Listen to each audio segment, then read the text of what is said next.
When an inappropriate image is walking on the street, why do people sometimes turn their head? I think it's because they think their life isn't good enough, and maybe if they see that, it's almost like they have a part of that. It doesn't make any sense actually as you say it, but in the moment, somehow to the person who's turning his head, somehow it does. I want to tell you the attitude of an incredible person I once met.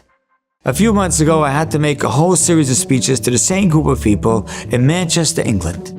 And I had a flight scheduled for a Sunday afternoon at 6:40. It was right after Shavuot, and I was coming from Jersey, and I was going to New York. And from New York, from Brooklyn, I was going to take a cab to take me to JFK to take the flight, which was a 6:40 flight.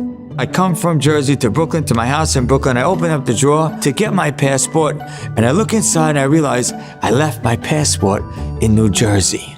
I was like, oh, I can't believe it.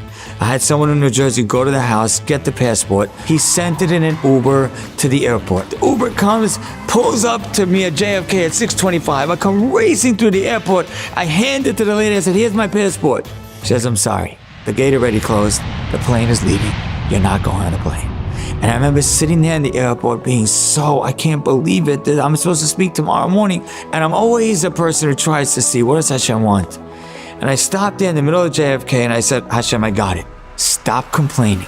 I was complaining the whole time. I can't believe I have to speak so many hours in the same day. Stop complaining. I get on a different flight. I end up flying in the middle of the night. It was a difficult flight. I land there. I go right to making about 6 hours of speeches in the same day. And that night, I'm going to someone's house. I'm going to stay overnight. And the next day, I'm going to fly back to America. I walk into the house. I sit and they serve me dinner. And at the end of the table, there's an older woman. And I said, who's this person? The hostess says, this is my mother. She's a Holocaust survivor. She lived through Auschwitz. I said, wow, you have to tell me her story.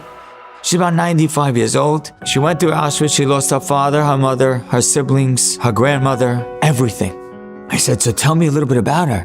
She said, I want to tell you something about my mother. She said, in all the years since, my mother never complains. I literally sat there at the table and looked up at Hashem. I said, Hashem, I got the message. Stop talking and stop complaining. Here's a woman who went through the most horrific episode in her life, and for the next 70 years, she didn't talk about it and she didn't complain about it. And then they showed me this woman at the later years in her life. She took groups of college students to Auschwitz, and there she was fine talking about her story. This is the crematorium, this is where I slept, this is the infirmary. Aish.com did a video about this woman's experience in the Holocaust in Auschwitz, and they asked a woman a question. Do you hate the Nazis? And she says, me hate the Nazis? She says, if I were to hate them, then that would mean I have to have hate inside of me. And I don't want to have hatred inside of me.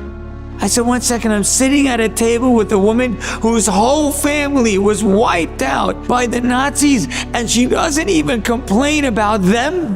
Now that's an attitude in life. What are you looking at? Why are you looking at somebody else, something else? What are you looking at? Be content with the life you have. When you're looking all over the place, it's because you think someone else's life is better than yours. Here's a Holocaust survivor who never had a complaint a day in their life. Why would you have anything to complain about? Look in front of you. Don't look sideways.